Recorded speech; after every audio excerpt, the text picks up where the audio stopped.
E aí, pessoal? Hoje eu vou fazer a análise de portfólio de um jeito diferente. Caiu tudo aqui. Hoje eu vou fazer a análise de portfólio de um jeito diferente. Eu vou falar sobre página de história em quadrinho, mas eu vou dividir em duas partes. O Lucas me mandou os trabalhos dele para análise e eu pedi para ele páginas de quadrinho. Ele me mandou 2 páginas de amostra e 2 páginas de trabalho dele mesmo. Eu vou fazer esse vídeo em 2 partes. Na primeira parte eu vou focar na questão da narrativa e da estrutura do desenho, perspectiva, anatomia, proporção, essas coisas assim. E na segunda parte eu vou falar sobre amostras que vocês fazem para enviar para editor, qual que é a melhor forma de criar essas amostras. Eu tentei fazer tudo em um vídeo só, mas ficou muito longo. E eu quero passar por coisas importantes que eu sei que vai ajudar vocês. Então, no vídeo de hoje vai falar sobre isso. E no próximo vídeo, na segunda parte, eu vou focar na apresentação dos trabalhos, nas amostras de página de história em quadrinhos especificamente, não de ilustração, mas como que você organiza essas amostras e como que você apresenta para o editor. Qual que é a forma de você abordar a apresentação de portfólio. Então, eu vou começar analisando a narrativa das amostras primeiro. Então é legal que você tem aqui, você começa com um plano, estabelecimento da casa e logo depois o interior da casa que a gente viu antes. Agora aqui aparecem esses personagens, esses 3 personagens aqui, e eu olhei aqui com cuidado, o que não devia ser necessário, né? Da onde esses personagens surgiram. Da onde esses 3 vieram, porque não tem nada na cena anterior que explique isso. Talvez no diálogo vai deixar claro, mas aqui eu não sei de onde eles vieram. Eu imagino por aqui que tem o corrimão, que eles estão descendo da escada, mas eles estão virados para cá, então parece que eles estariam subindo. Eu não sei o roteiro dele, não tem os balãozinhos aqui, então eu não tenho como julgar isso. Mas os 3 personagens aparecem assim do nada. E logo depois tem esse 4º personagem. Lembrando que aqui é a página 1. Então, geralmente, a página 1 você está apresentando tudo para o leitor. E não importa se é uma história de continuação. No caso aqui, eu sei que é uma amostra. Ele não desenhou nem a edição anterior, nem depois. Mas eu não sei o que isso está acontecendo. Para o leitor, não importa se é a edição 2 ou 3. Tem gente que vai pegar essa HQ como se fosse a primeira HQ. Então é sempre bom pensar nisso. E eu não sei de onde esses 3 personagens vieram. Eles surgem aqui. Eu sei que é dentro da casa, porque toda a decoração é a mesma do quadro anterior. E o 4º personagem também surge aqui. E eu não sei de onde. Vamos ver na próxima página o que acontece. Aqui a gente estava tendo a visão dos personagens olhando para o foco, que é a porta, e depois a câmera gira. Prestar uma atenção numa coisa que muito desenhista profissional deixa passar, que é a ordem em que os personagens apareciam. Se você ver aqui nessa cena, os personagens apareciam, né? Tá certo que esse aqui não tá nessa cena, mas você vê a ordem deles aqui e ela se mantém nesse quadrinho aqui, né? Então isso é bem bacana de manter quando você for prestar atenção na toda a coreografia da sua página, de tudo que acontece. Aqui esse monstro, essa criatura aparece, obviamente, da porta que foi quebrada. É uma cena bem bacana, causa impacto. E como aqui foi bem estabelecido por onde essa criatura estava entrando, mesmo a gente não vendo ela no primeiro quadro, foi bem estabelecido que alguma coisa está vindo, a câmera virou para mostrar a reação deles e agora o leitor vê o que eles estão vendo. Então aqui não é necessário mostrar os personagens de novo, porque a narrativa foi bem construída para a gente enxergar o que está acontecendo, a reação deles e o que causou aquela porta quebrar. Então aqui a gente tem uma primeira página de uma outra história que não tem nada a ver com aquela que eu estava olhando, e você vê uma criatura, né, um lobisomem, parece que ele tá no meio da floresta com uma cabana e ele acabou de matar alguém, eu imagino. Tem aqui em primeiro plano o personagem, tá uma cena bem construída, a perspectiva tá legal, tá tudo bem bacana. Então vamos passar para a próxima. É uma splash page, né, que a gente chama de uma página, é como se fosse uma ilustração. A próxima parece que alguém consegue ver por um monitor da onde esse lobisomem surgiu, da onde ele estava vindo, ou ver o que acontece. E é uma cena bem aproximada, você vê que o pé em primeiro plano junto do monitor, né, o pé em cima da mesa, e quando no próximo quadrinho a cena afasta, ficou bem legal, ficou bem claro, porque a gente vê o personagem que estava com o pé, mesmo ele estando lá no fundo, o leitor consegue se localizar, ele sabe que esse personagem aqui é o que estava lá em cima olhando essas imagens. E aqui a gente tem em primeiro plano, então você andou por toda a cena numa ilustração só, isso.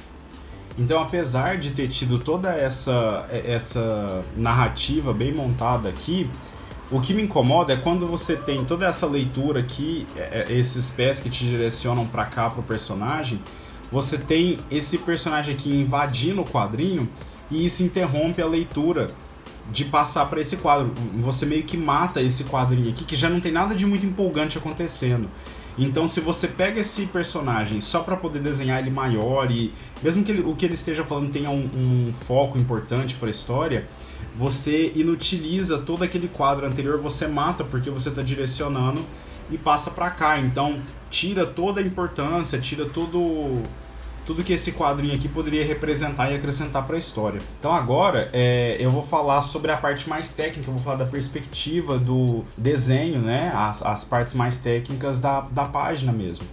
Então aqui você vê um desenho super detalhado, o Lucas ele trabalhou muito bem os detalhes, a casa aqui, essa mansão que está aqui flutuando no espaço, tudo muito bem detalhado, uma perspectiva bem caprichada.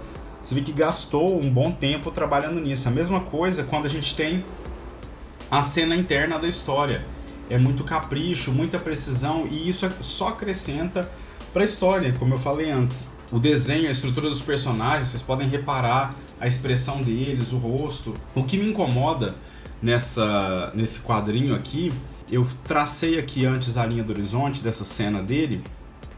E quando você vai trabalhar a perspectiva e você tem o cenário e personagens, tem uma coisa muito interessante para você que te ajuda a definir a altura dos personagens. Quando eles têm a mesma altura, a distância deles relativa à linha do horizonte, ela tem que ser a mesma. Isso é uma dica legal quando você não quer ficar traçando pontos de comparação de altura do personagem. Se você vê aqui, essa personagem aqui da frente, ela tá uma cabeça de distância da linha do horizonte.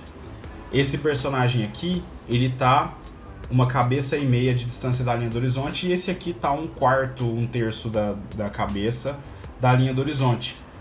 Quando os personagens têm a mesma altura, e eu não tô dizendo que eles tenham a mesma altura, mas é bom começar desse princípio e alterar um pouco depois que você definir isso. Porque, por exemplo, tudo indica nesse quadrinho aqui, nesse desenho, que esse personagem aqui teria que ser, para ele estar nessa linha do horizonte, nessa distância, ele teria que ser muito mais alto do que os outros dois personagens. E isso não parece plausível, porque a proporção dele não combina com uma pessoa tão alta, tão maior, do que esse cara que é muito mais largo, aparenta ser um pouco mais alto. Então, a dica que eu dou quando vocês forem fazer perspectiva com personagens é fazer... Eu vou diminuir aqui a opacidade, mas você teria que ter...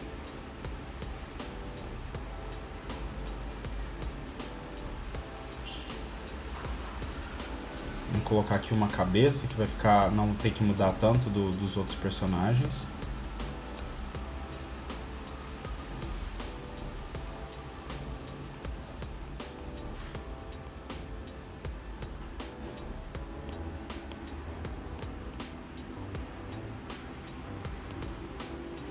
E a mesma coisa com essa aqui tá certa, tá tudo dentro da proporção. Agora, supondo que desses personagens aqui, você pode começar assim no seu layout, até no lápis ainda mais solto, você pode começar com eles do mesmo tamanho, com todos eles do mesmo tamanho na cena, e depois, caso um seja mais alto, por exemplo, se esse personagem aqui, esse aqui que é mais largo, mais forte, se ele for mais alto do que os outros, você pode levantar um pouco aqui dentro dessa proporção dele.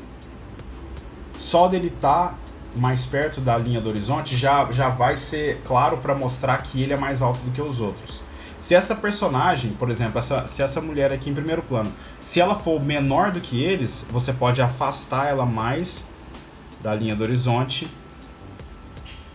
para ficar claro que ela é mais baixa que eles. Mas é bom começar a partir dessa estrutura aqui para ficar correto, porque só de bater o olho nesse quadrinho aqui, eu já percebo, é bem óbvio, que esse personagem aqui tá errado dentro da perspectiva. E tem um outro errinho na questão da proporção. Se vocês repararem aqui nesse personagem, aqui de fundo ainda, a mão dele, por estar aqui eu entendi que ele quis mostrar o corpo aqui, né, a mão para trás, mas ficou bem maior do que, por exemplo, esse braço aqui dele. Se você reparar aqui no bíceps do personagem, o bíceps desse personagem, ó, a largura dele é quase a largura aqui perto do pulso e da mão. Isso aqui devia ser bem mais fino, então só mudando no desenho dele mesmo, de novo, é uma correção simples, aqui ficaria mais legal. Então você tem o ombro aqui, esse ombro tá um pouquinho saltado demais, e aí para mostrar, tá certo que a linha do horizonte está para cima, a gente está vendo de cima para baixo, para explicar aqui o que está acontecendo, ó, só para mostrar aqui, aqui tá um pouco quebrado.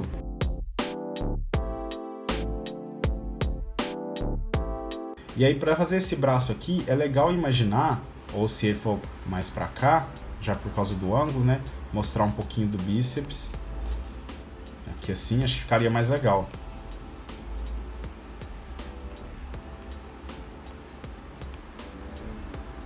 E eu acho que eu até mostraria essa mão aqui, ao invés de só esconder o braço, eu mostraria aqui. Mão é uma coisa muito expressiva no personagem, então é legal que, se você puder evitar de esconder, é legal mostrar. Então aqui acho que já fica numa pose mais legal, numa proporção mais que combina com tudo isso. Esse braço dela aqui tá um pouco comprido demais. Sempre que você vai desenhar a mulher, tenta desenhar a estrutura do corpo do tronco sem o peito, porque senão você fica meio saltado, assim, fica meio falso.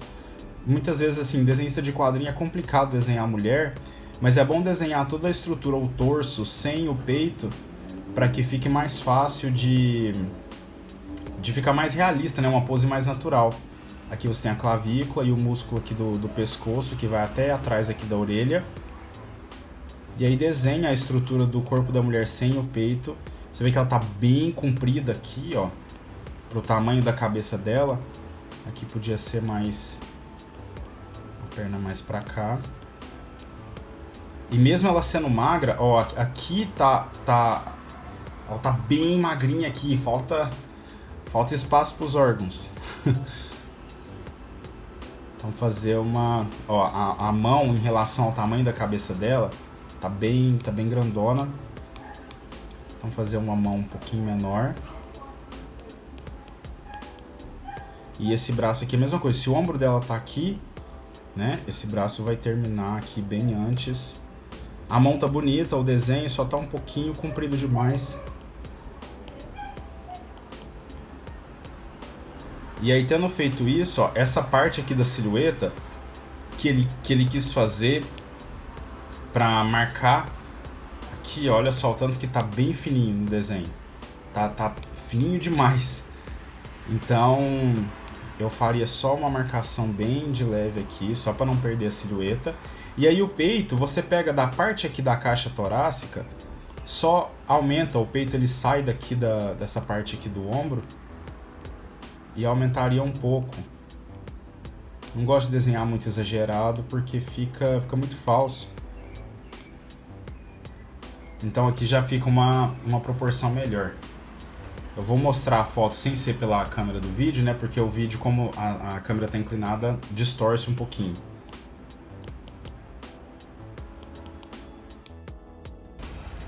Então é isso aí, pessoal. Essa foi a análise do portfólio do Lucas. No próximo vídeo, eu ainda vou usar as páginas dele para demonstrar esse aspecto da criação das amostras e a diferença entre essas amostras e o trabalho profissional. E eu vou falar disso no próximo vídeo com essas dicas também de como apresentar o trabalho para o editor. Então eu espero que vocês tenham curtido, se inscreve no canal se ainda não inscreveu, curte o vídeo, compartilha com o pessoal e a segunda parte vai chegar essa semana. Valeu, gente!